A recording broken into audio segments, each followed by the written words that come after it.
Welcome back to the deep dive.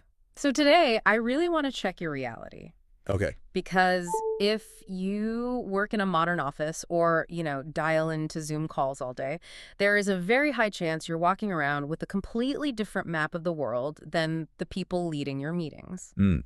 It's the difference between the tourist map you get at the airport Yeah. and the actual, the real terrain. Yes. One tells you the street names, the other tells you where the potholes are. Exactly. So picture this, and I know this is going to sting for some people listening because it definitely stung for me when I read our sources. Hmm. You're in a big meeting, you just pitched something you've been working on for weeks. You've got the slides, the data, everything. You finish, it's quiet, and the senior VP looks at you, nods, and says, "That's a very interesting perspective. Let's circle back to that once we have better alignment." Oof. The trifecta. You got hit with all of them at once. Right. But here's the thing, and this is me being the learner. I walk out of that room thinking, nailed it. They said it was interesting. We're going to talk about it later. I go back to my desk. I wait for the calendar invite. And Nothing. nothing's just gone. It's gone. And you're left wondering if you just imagine the whole thing. Exactly. So what happened? Did they lie?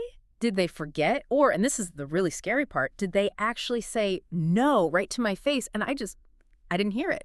That is usually what happened, and that's really what we're unpacking today. We're looking at a bunch of sources that analyze, the sociology of the workplace and specifically this hidden code of professional English. It really feels like there are two languages being spoken at the same time. There are. There are the words, the dictionary definitions, and then there's what's actually being communicated underneath. Precisely.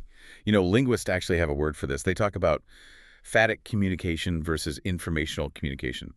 A lot of what we say in an office isn't really about facts. It's about what? It's about social grooming. It's about maintaining harmony, preventing friction, keeping things moving. Social grooming, so let's circle back, is basically the corporate version of monkeys picking bugs off each other.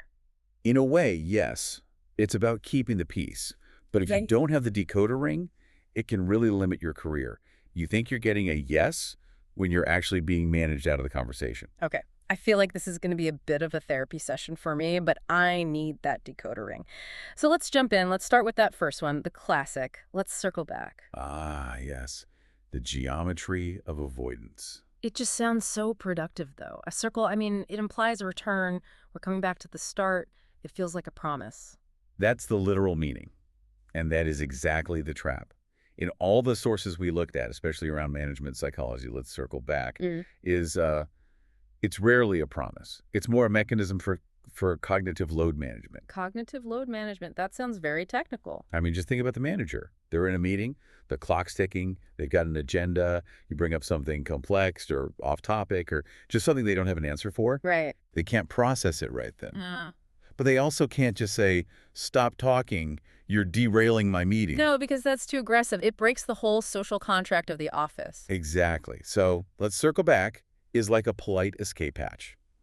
It says, I hear you, but it also firmly parks your idea so the meeting can move on. It's a tool to stop the discussion without being rude. So it's a parking lot where ideas go to die? Often, yeah. Our sources actually suggest there is a difference between a soft circle back and a hard circle back. This is a really useful way to think about it. Okay, so how do you tell which is which? A hard circle back is specific. It has coordinates.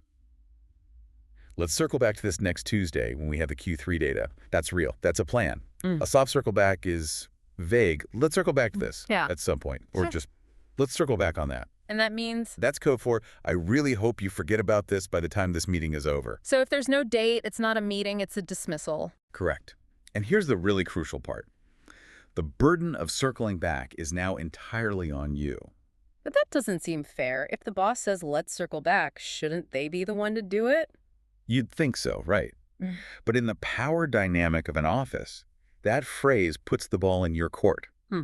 If you actually want to have that conversation, you have to send the invite. If you wait for them, you're going to be waiting forever. Okay. Wow. So takeaway number one, circle back means not now. And if I care, I have to be the one to resurrect the idea. Spot on. All right, let's move to the next one. And this is the one I think creates the most false hope. It's an emotional trap. The phrase, that's interesting. The false friend. This one's so dangerous because it sounds like a compliment. Totally. If I say something and you reply, that's interesting, I feel validated. I get a little dopamine hit. I think, wow, they're really engaged. And that dopamine is leading you right off a cliff in an office setting. Socially, interesting usually means what it says.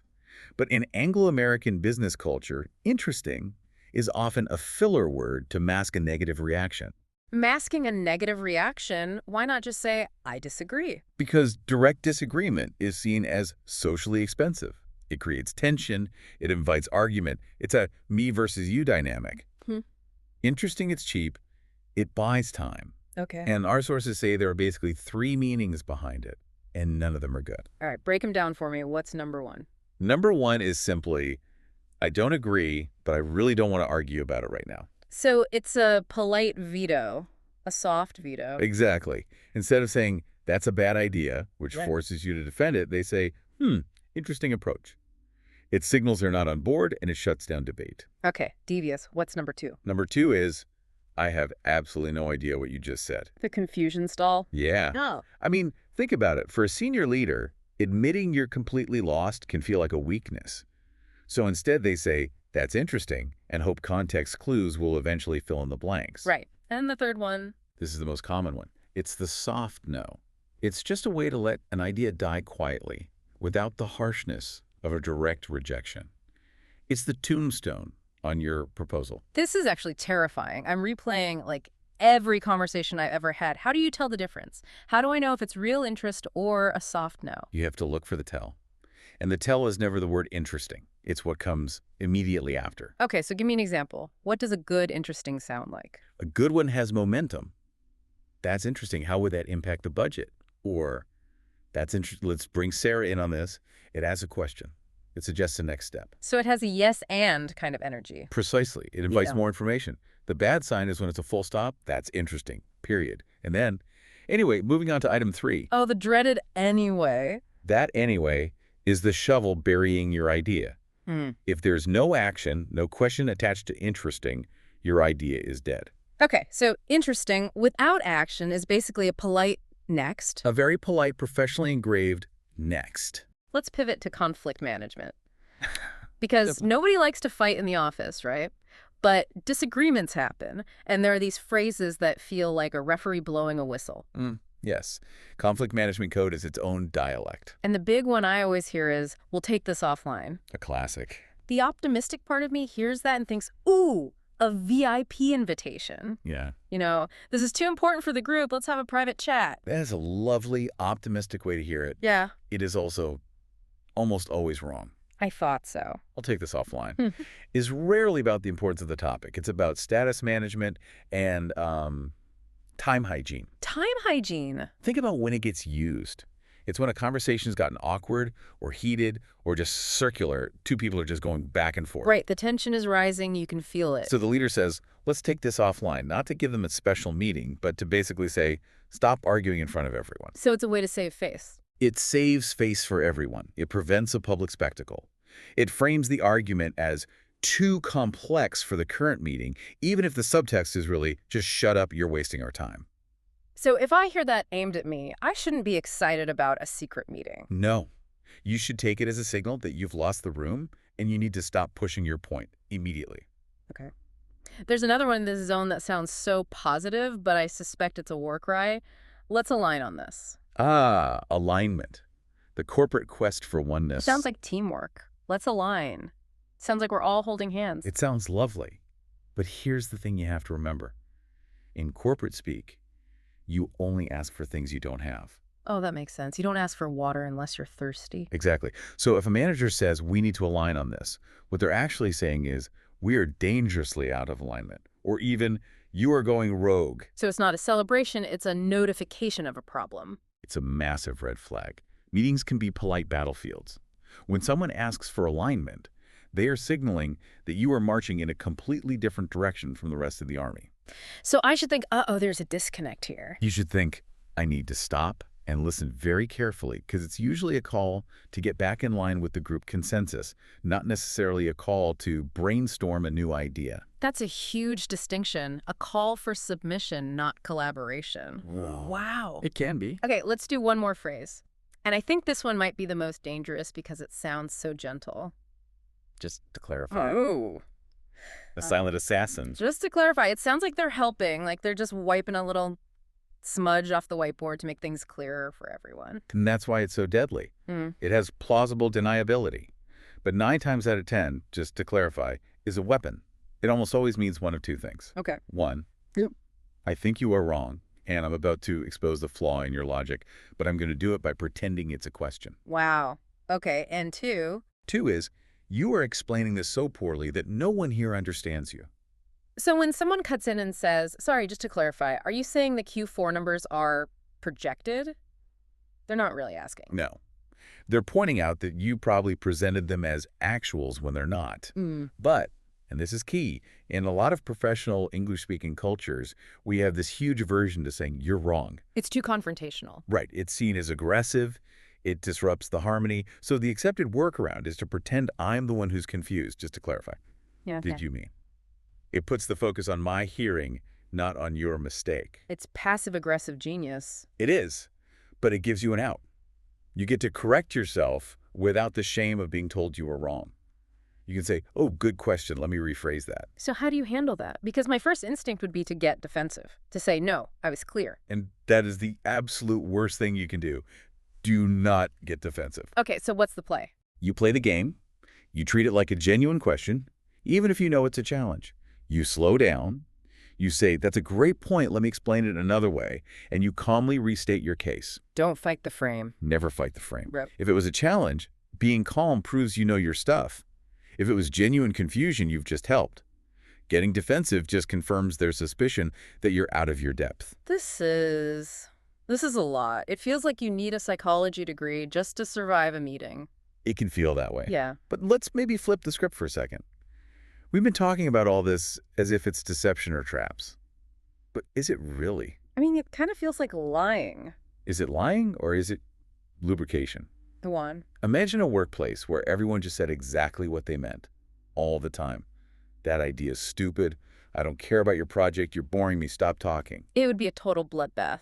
Complete chaos. It would be a miserable place to work. These social buffers, circle back, take it offline, that's interesting. They're the oil in the engine. They keep the gears from grinding. They let us reject ideas without rejecting the person. So I should be grateful for, let's circle back. I think we should just accept it as a necessary part of a polite professional society. It's not personal, it's structural. It's how we keep the machine running. That's a much healthier way of looking at it. Okay, so let's synthesize this.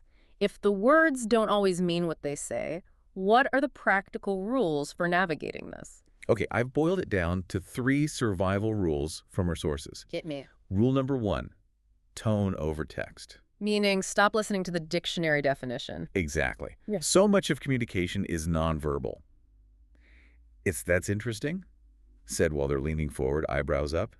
Or is it flat while they're leaning back and looking at their laptop? The body doesn't lie as well as the mouth does. Precisely.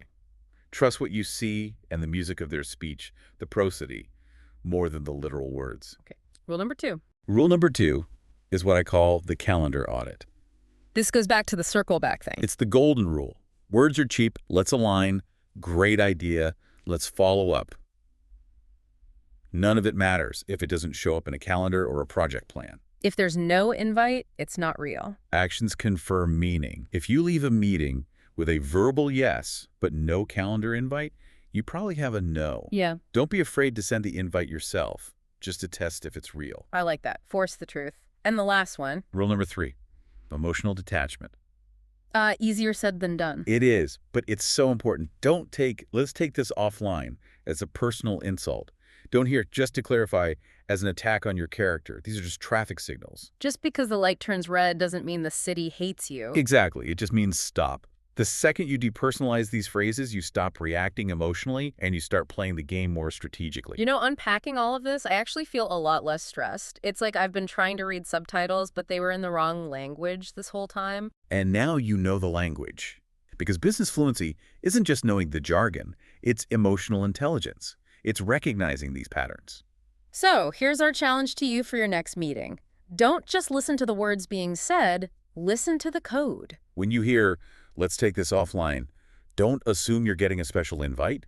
Just know the referee blew the whistle. And when someone says, that's interesting, don't start celebrating, wait for the and. And maybe the biggest question to ask yourself is this. In a room where everyone is being incredibly polite, what's actually being said in the silence? That's the real deep dive. Thanks for listening. We'll see you next time.